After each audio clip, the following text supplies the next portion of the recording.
Oh, what happened to the 3-second delay?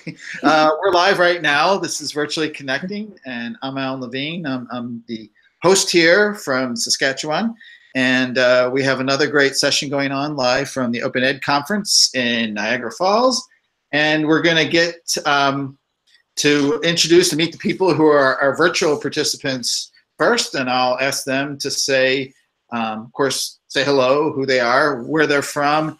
And I'm always trying to think of something that they can add to it. I don't know, maybe just like something small, serendipity that surprised you by being shared with you recently. So I'm going to go first to Mahabali, and she'll say hello. Her guest. Hi, I'm Mahabali from the American University in Cairo in Egypt, and I'm the co-founder of Virtually Connecting, and I'm not sure what the question was. Something that you always ask good questions. Just something that somebody shared with you recently that kind of surprised you, or just a gracious act. Oh, you're making it even more complicated. I'm just going to say. Okay, I'm just going to say so. The first thing that came to mind. So I did a class activity and I tweeted about it, and then someone called Daniela, who I think is from South Africa, responded that they do it slightly differently, and she sent me a link to how they do it.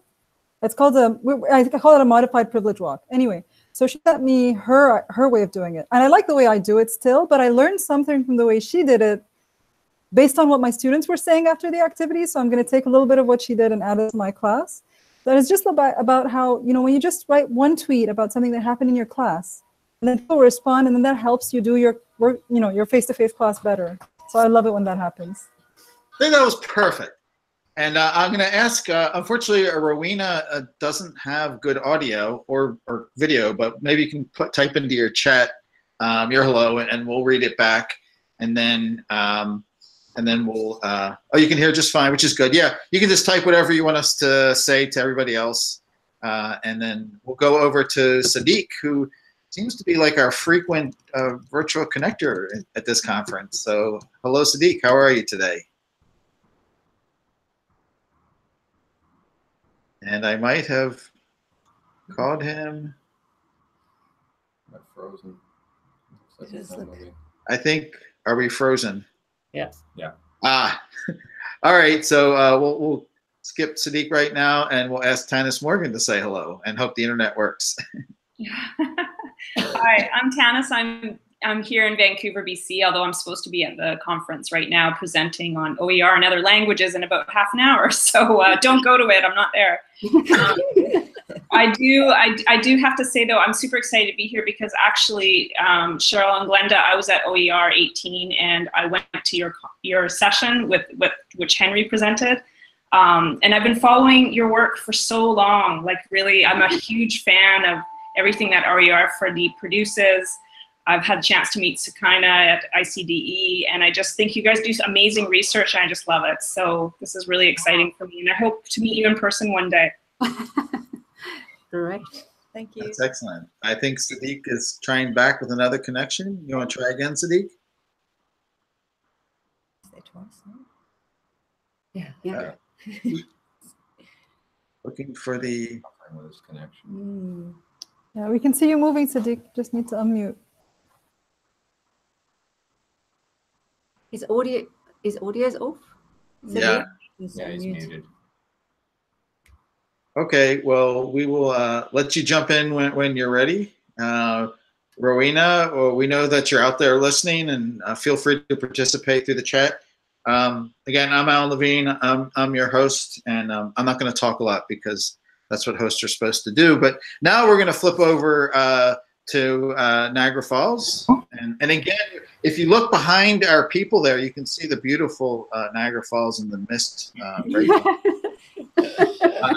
It's great to have Cheryl Hodgkinson-Williams, and I just butchered your name, I'm sorry, and Glenda Cox, and also in the room, Ken Bauer and Christina Hendricks. But you should do your own intros, not me. Okay. Shall I start? Well, I'm Cheryl Hodgkinson-Williams from the University of Cape Town. And yes, we have been undertaking research on open education resources in the Global South, a very big project actually funded by a Canadian organization, the International Research Development Center. And yes, that's what we've been sharing some things around in the last 2 days. And we hope there are questions out there for us. And we've been having a great time here. And sorry you're not here, but we're very glad that we've got the opportunity to chat to you here. Great. So I'm Glenda Cox, colleague of Cheryl's. I was also involved in the research on Open Education Resources project. I did a sub-project, managed a sub-project, one of 18 projects. So it was a really big and very, very interesting study. And now I have a new project, which I did talk a little bit about in my session, called Digital Open Textbooks for Development, also funded by the IDRC in Canada. And it will be looking at open textbooks in South Africa, centered initially in Cape Town, and then hopefully doing some advocacy work around South Africa, and doing a bit of research on open textbooks in the Global South to kind of give a different perspective. That's my brief intro. I can talk more, but I'm not going to. Not yet. We will ask you to talk more. I'll just do a quick thing. I'm Christina Hendricks. I'm one of the on-site buddies for Virtually Connecting here in Open Ed, and I'm from University of British Columbia in Vancouver, Canada. Oh, am I supposed to? Sure, why not? You're on. Dan Bauer, professor in Mexico, Latin American virtual connecting lead. Excellent. So anybody who is with us who can speak, want to make a question perhaps for Cheryl and Glenda, or just have them talk about their research? Or yesterday we talked about banana bread. Hello, can you hear me? Yes. Yes. All right, great. Evening here, good evening. My name is Sadiq from Ghana. I'm with the Wikimedia Ghana user group and Creative Commons Ghana chapter. And we do, most of our projects are centered on open data and open education. We are going to launch a new initiative on the 22nd of this month to mark the Open Access Week. The project has to do with public institutions or universities coming together to contribute their research works.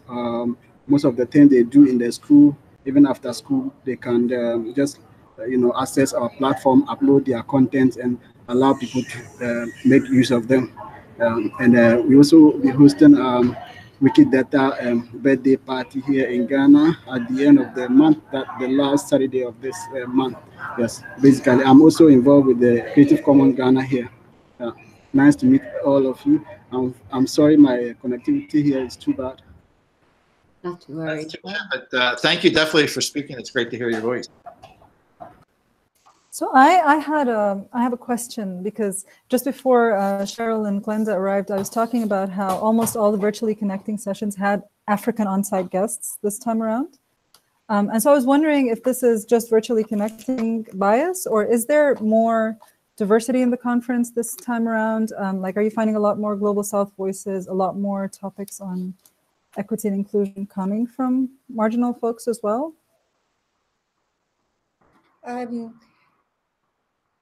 So I think there's a theme through the conference, which we've really appreciated, on social justice, equitable access and inclusion.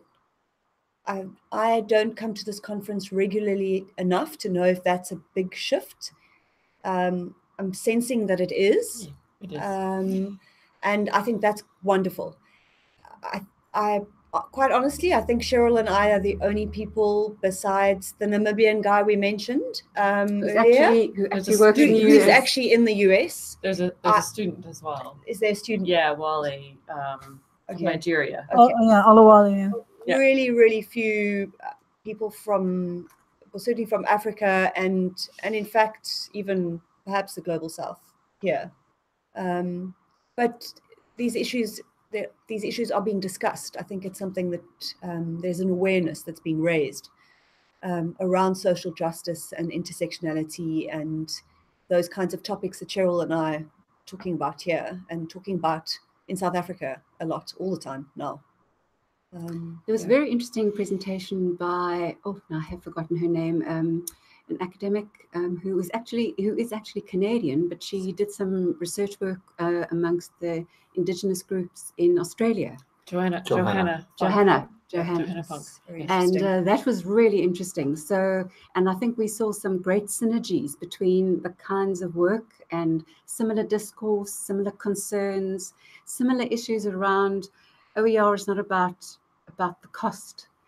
OER is looking at the cultural issues. It's about the political voice. It's about all those other things that we take for granted when you think about OER as content that is defined and accepted. But the voices that are coming through are kind of challenging that hegemony. And I think that was what really excited us here. There's still predominantly the cost theme overall, if you listen to the general conversations, but there's the subtext going on that's, I think, perhaps we'll hear more about, hopefully, at the next conference. Yeah. Anything surprise you or light any sparks for you that you've heard at the conference? Actually, I think just that point, that there are people who are looking beyond cost.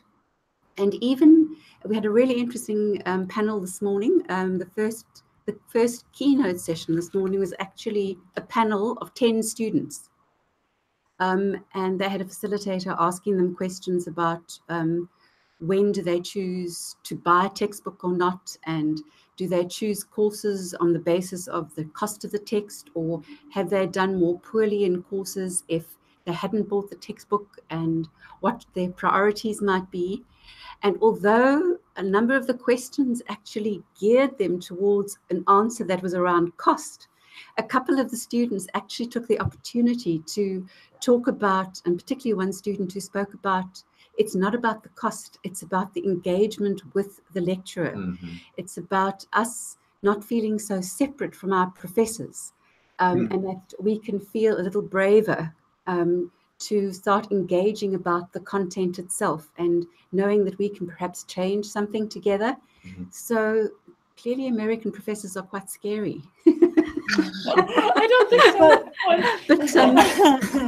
Okay. But can I just make a comment? And I knew there was going to be a student keynote, but I didn't know how it was going to happen. But what you're describing sounds like a public focus group rather than a student keynote. I'm just imagining, student keynote meaning giving voice to students, meaning giving them parity of participation, like they decide what they're going to talk about rather than be interrogated in front of people in a very directed way, and having 10 of them is a little bit much. Well, they did obviously have a chance beforehand to hear some of the questions, and they could take different directions. So there were some who said, in fact, I'm very lucky I have support from my parents. So I wouldn't need it in the same way. So they didn't all have the same kind of answer. They were actually quite diverse. So, for example, they did have a representation from, in fact, there were two who were adult learners, as we would refer to them, I suppose, with children. One a single father, one a mother who has two of her children at college at the moment. So three of them in the family are at college. And one of the questions to her was, how do you decide who gets the money amongst the family, who gets the priority? And her answer was quite interesting. Her daughter is studying medicine. So amongst the family, they've clearly decided that her textbooks would take preference. So they're making choices, setting priorities in the family.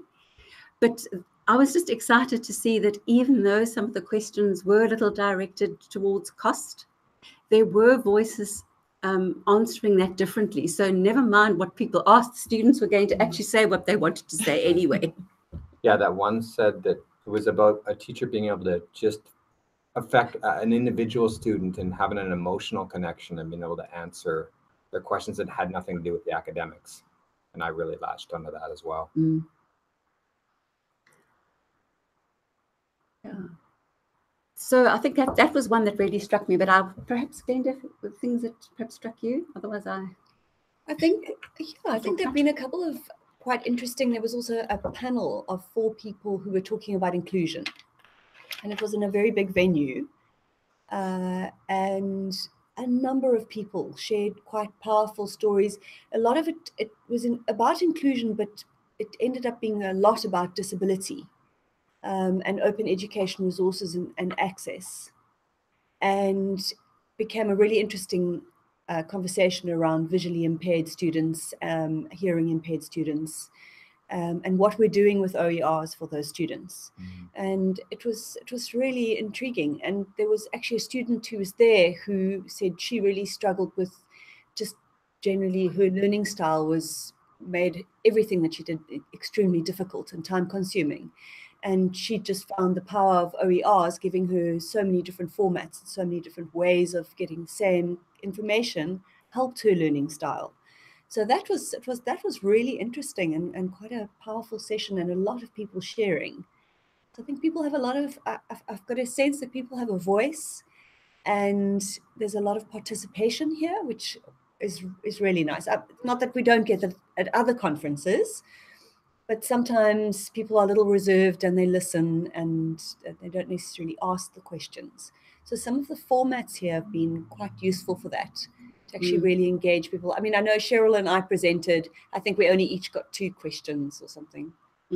So was it those short 25-minute sessions? It was a 25-minute session. Yeah. But there really isn't much time for discussion. So I suppose that's also maybe our problem. We could maybe talk less and we'd have more discussion.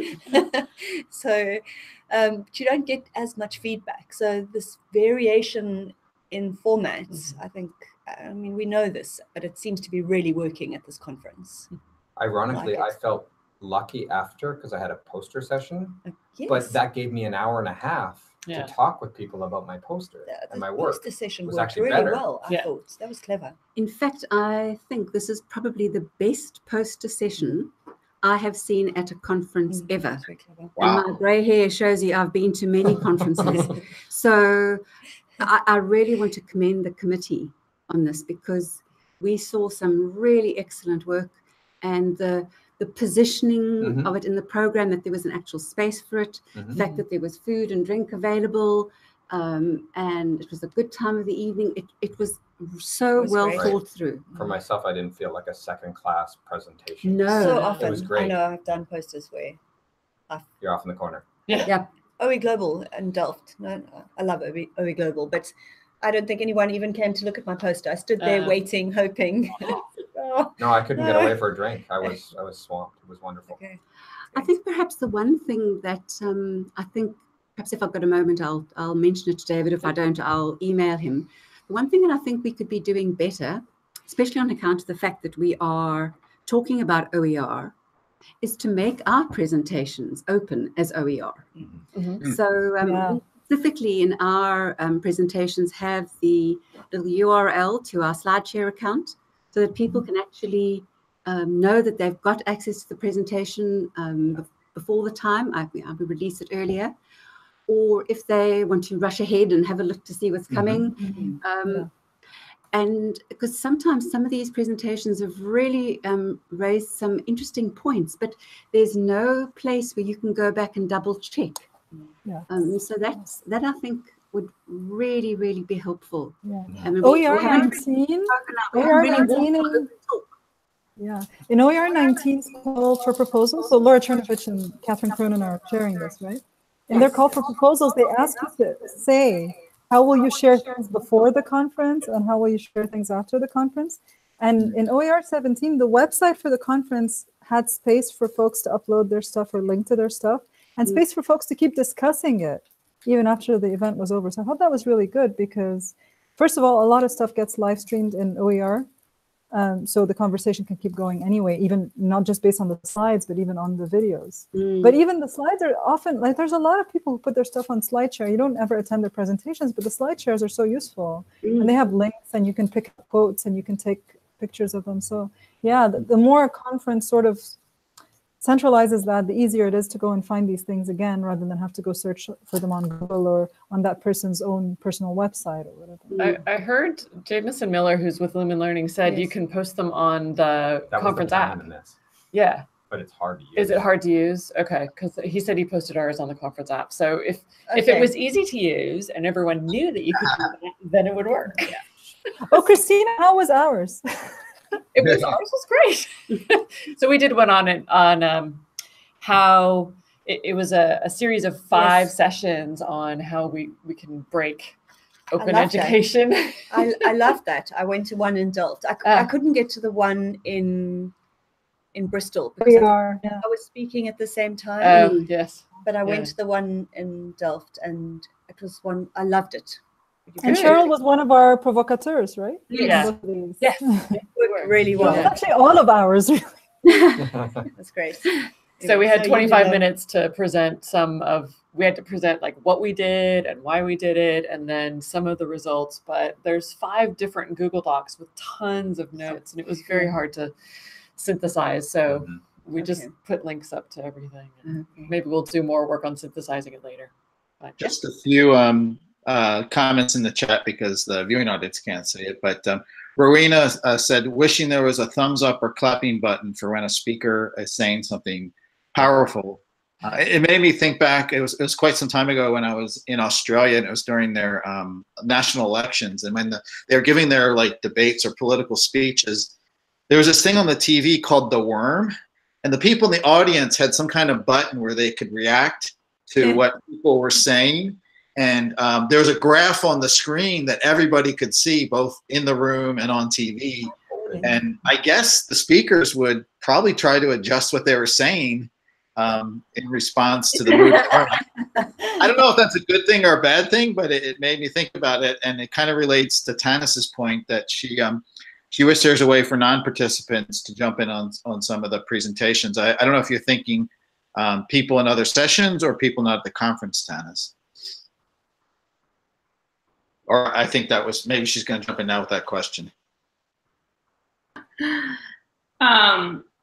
I know I was thinking about maybe more streaming, and I know that there's a practice of streaming the keynotes or at least recording them. But again, to the point of, and certainly I guess what I was trying to catch on Jess Mitchell's slides is, surfacing people in the presentation time slots that maybe don't get surfaced enough. And in particular, I mean, I've been attending Open Ed for a long time, and I remember going to one maybe 5 or 6 years ago where there was maybe 2 international participants. And that was, I found that really interesting because it's, Open Ed for me has never really been an international conference. It's, it tends to be very North American. And increasingly American, I would say. And when I swung by those sessions, there was almost nobody in those sessions. So it also suggested there wasn't even an interest internationally what was happening as well. So I don't know where I'm going with that point, but I do have a question for the presenters, which is what's next for Roar for D? Because I got the sense that now that there was the book published of the case studies, that the research project was sort of in its final stages. But of course, you since you do such amazing work, is there a next phase of RER for D, or what's happening? Well, in fact, the Roar for D was actually only one project of many that we have been running at the University of Cape Town. We have worked on OER work since 2007. And all our projects, we kind of plan ahead of what are the kinds of things we would like to do. And then we've got a lead time of about 18 months to 2 years, where we start to anticipate what the next project might be and where we might possibly find funding. So our Roar for D project kind of segued into Glenda's what we call Dot for D now, the digital open texts for development. So from Roar for D to Dot for D.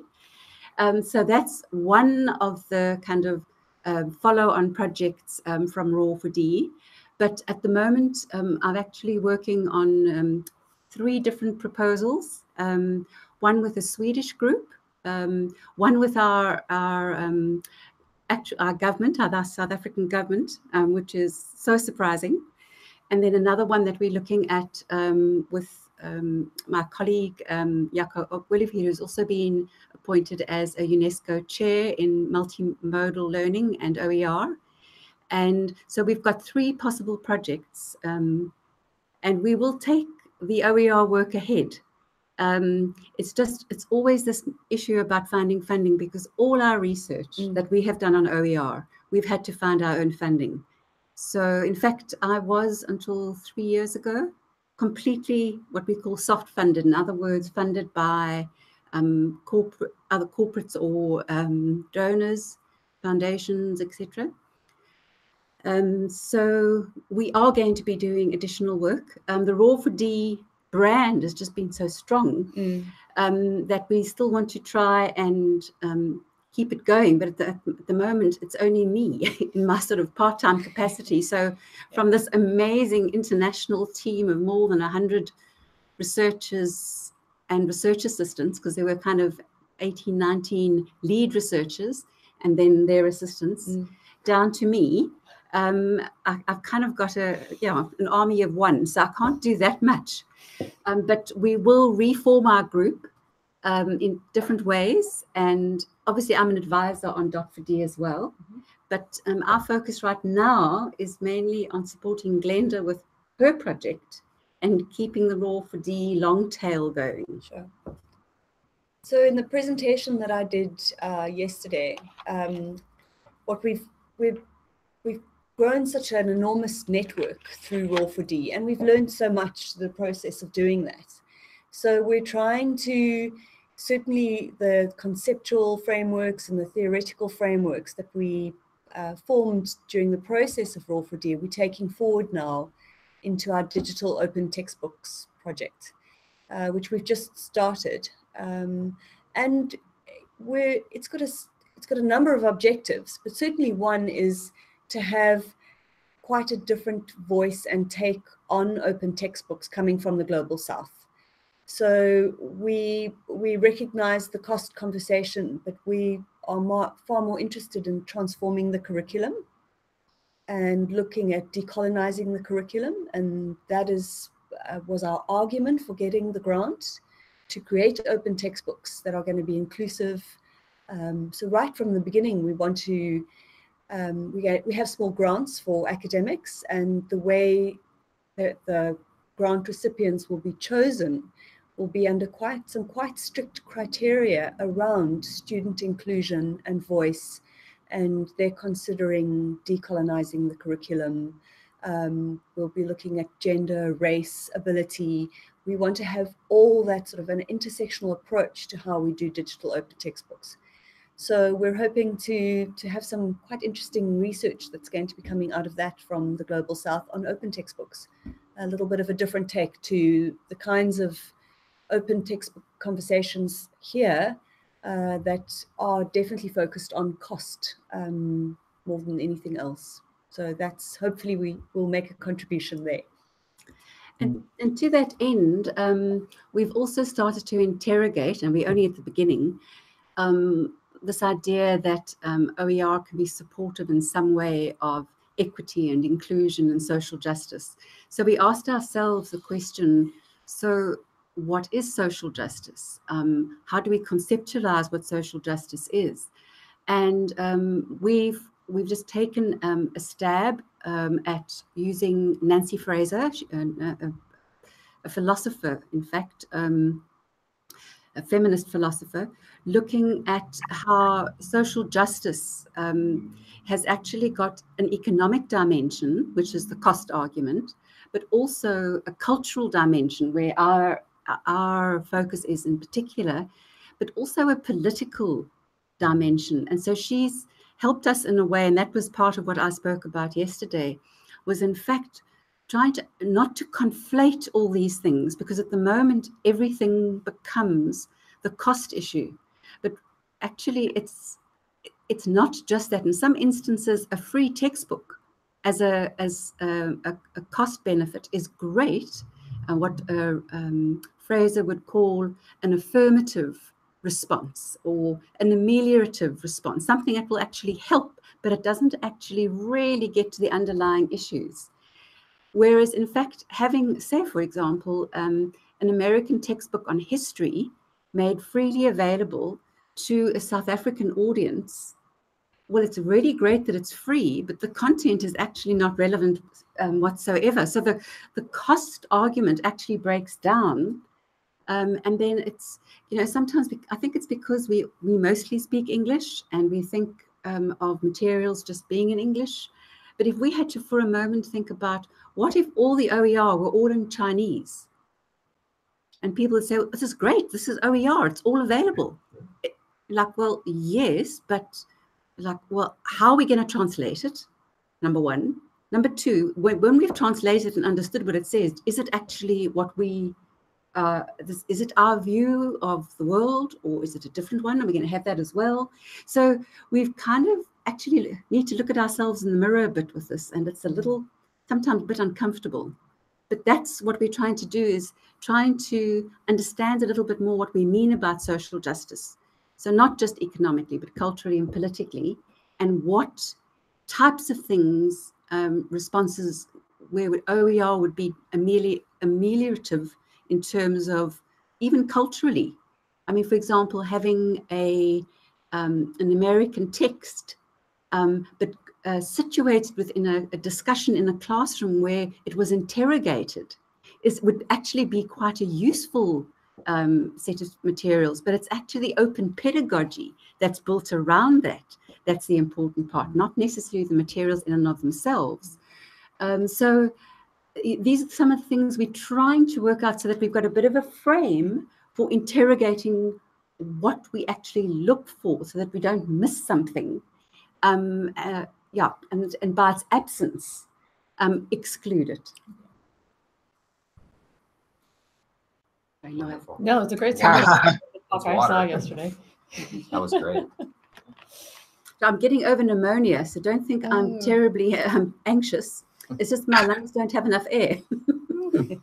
We would have not have known. And yeah, I'm just like swimming with that idea about OERs all being in Chinese, and what we would do with that. Yes, I didn't mention that in the talk yesterday, but I think afterwards I thought, you know, sometimes you've actually got to hold up something that is very different, and then it actually helps you re-engage. Yes, that's great. I've been quite interested in, and I put it in the chat, about this. Ingrid Pilar has this book out about linguistic diversity and social justice, and she makes that connection. And it's, for me, it seems to be so relevant to the OER conversations that we're having, especially when you're talking about Global South. And I know South Africa, I think the language of instruction for the most part is English, but it's certainly, I think it's that idea of looking, I guess, introspectively in the English-speaking world and asking, well, why aren't we adopting some of the great work that's being produced by OER Africa? They, for example, have a really good research methods book. It's been produced in Spanish, French, and English, but I've yet to see that be adopted in a research methods course in Canada, for example.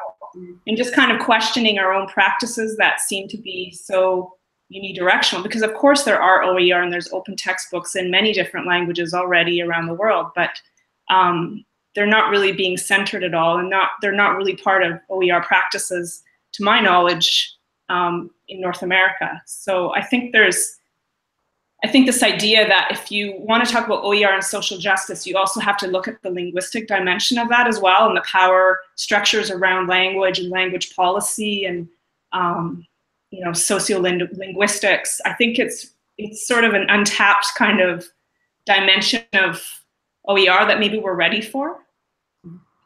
In fact, there is one of the projects that Paul Stacey, who is heading up the Open Education Consortium, he spoke about last night, was in fact a translation program. And when it first started out of a translation of OER, it was basically OER to other languages. It's now morphed into a multi-language translation project. So I think you're absolutely right, Janice. The linguistic diversity is really, really important, because even in a country like Sri Lanka, for example, where we had some wonderful research being done in all 9 provinces, in the more southern provinces, the southwest West provinces where it's more built up, English is spoken quite readily. But in the northern parts of Sri Lanka, where there's been historically a lot of war, people actually mostly only speak Tamil. So saying that materials are available in English is actually not necessarily helpful, because they don't necessarily have the English fluency to actually do the translation into Tamil. So, you know, we've got to understand our positioning a lot more and be kind of more respectful, I think, of other languages. And then with the languages comes the epistemic stance. Whose knowledge are we talking about here? Whose views?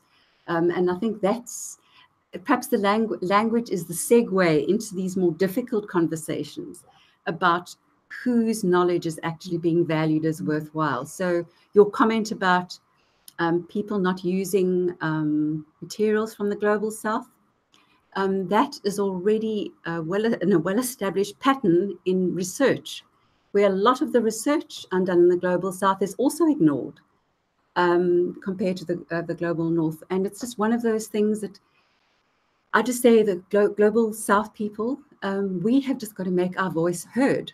And we've just got to get into the playing field. So one of the challenges we faced with the Raw for D project was that we had people writing up their reports on the project. And for some people, English was not even a third language. But because we wanted to make our voice heard in the Global North as well, we spent a great deal of money on what we now know is called developmental editing, which ranges from quite light editing right to almost ghostwriting, to make sure that we showcased our researchers' work as best possible in a way in which would be appreciated by people who were English speaking. And we were trying to get into the kind of academic, scholarly community, so that we were kind of on the same playing field.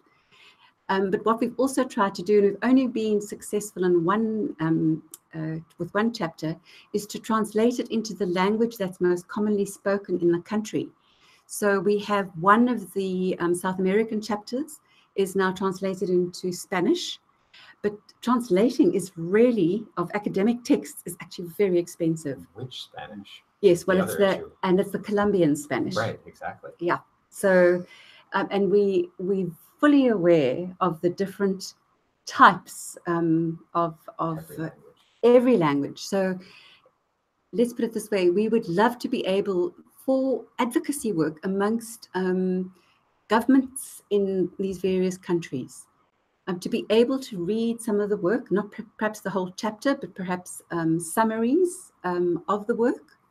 Because, for example, in Afghanistan and Pakistan, English is just not known in the same way.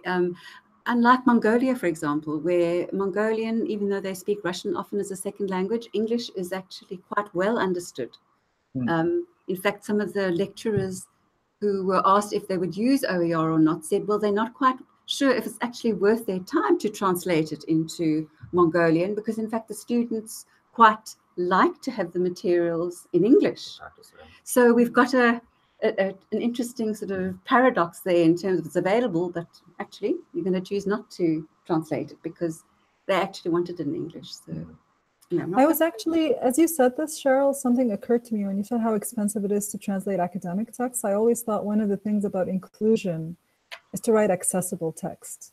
So it's not about the language, but writing it in an accessible discourse, so that someone who's not a native speaker could understand it, and then the translation would be even easier. I know it's not always possible, but I always try to think of that dimension of it. It's very difficult, I think, for academics who are used to writing something very academic. But I don't know if this conversation happens about open, you know? I think that is a challenge. And I think how we've tried to address that in some way, if we had more money, we'd probably be able to do a bit more. But what we have done is we've we have summarized the chapters in very accessible form. So we've got a small little booklet. so you don't have to read through all 700 pages. Mhm. And then the other thing that we've done, which projects don't often do, is that we have kind of opened up in terms of open research approach. We've kind of taken off our clothes and put our underwear out there in terms of our conceptual framing, how we took that conceptual framing and how we made it accessible. I mean, how we used it analytically. We've made of 18 of the studies, we've made 8 open data sets available. And we've also been able to talk about how we went about our methodology, a little bit more detail than it's in the book, how we communicated, how we evaluated the project, how we went about networking, not just what we did, but lessons that we learned from that and what advice we would give to other projects. Because the interesting part, especially in the curation and dissemination of open data, that has been, funnily enough, the one thing that has actually been taken up by our own university. I've now landed up on a university governance committee on open data. And in fact, I am the academic representative for the entire UCT academic cohort on open data because there's so few people actually doing it. So parts of what our research did was really valuable in OER, but the other part was the open research approach that we took to it. And we've also made that available. And that's written in a very accessible form. It's not meant to be an academic text where we would get accreditation for the publication of a book, for example. So it's almost 45 minutes. I wanted to just respect your time and see if you are able to stay longer or need to go. I need to go fairly soon. Yeah, thank you very much. The next session is? The next session started at 1:30. Okay, so, okay. Yeah. We're late. Tanis, was that supposed to be the time slot for your session? Yeah, we need to go to Tanis' session. Yeah, Tanis, come on, give us a It was, and it was exactly what this conversation is about. It's about we are languages and why we should care. So, yeah, maybe I missed my opportunity. It'll be wonderful to link up, Tanis, after this session and see if we can find ways in which we can explore something together about the linguistic diversity. I would love that. And actually, to be honest with you, there's a soon-to-be announcement about a new role that I'm going to be in that will involve actually open research. So one of my first things to do was to connect with the REOER4D group because I wanted to sort of see how you did that, coordinating a variety of researches in different countries and the logistics of that. So, well, I'll tell you what. Either you come to South Africa on a short trip and meet the entire team, which is probably the best. Oh, that would be a dream. Because it takes a team, and we've been very honest and open amongst ourselves, and it's not a very hierarchical team either. It's a very flat structure, and I've been called out by one of our junior members sometime, saying, Cheryl, is that actually part of our objectives? So, we even though we had portfolios for which we were responsible, if somebody had a good idea, it didn't matter if it was not part of your portfolio. You said it, you put it out there. So we had a project manager and the curation manager actually come up with a communication diagram. I mean, you know Sakena. I mean, she didn't actually get to do that, despite the fact that that was kind of part of her portfolio because somebody else had a better idea. So we really, I suppose it is a bit of a leadership style, but it takes the team to work in that way. So it's a very open, transparent approach. I mean, even with our funders, we gave them access to our Google Docs for the minutes of our meetings. Which they were so shocked and horrified that we gave it to them, but it didn't really help them much because they forgot the password to get onto. But it was fine. They always knew they could, and that was important. We also gave them access to we actually used a learning management system for our project management, and we gave them access to all our financials. so they could actually watch the project developing as it went. They could see every invoice that came in. So we just learned to work in the open. In fact, we would tell our project manager in Canada that we had a draft version of a report that we were going to send him, and when it was available on Google Doc, and we would sometimes be writing and he would be commenting at the same time, and just say a bit more about this, elaborate here. And if he had extra time, he'd actually start changing our sentence structure. So, awesome. So it wasn't just a kind of an open research in a scholarly fashion. It was open in the way we actually ran the project. Wow. Excellent. And that's as open as we can go. And we've seen some virtually connecting here with Tanis. Going to be talking with Cheryl and Glenda later. Thank you so much for this fabulous session and staying overtime, and everybody else for joining in and participating. And I am going to ask everybody to wave goodbye, and we'll stop the broadcast. And then I'm actually going to remember to copy this chat. So thanks again. Alan. Thanks, Ken. I always forget, bud. I didn't remind. All right. Thank you. Signing off now. Thank you very much.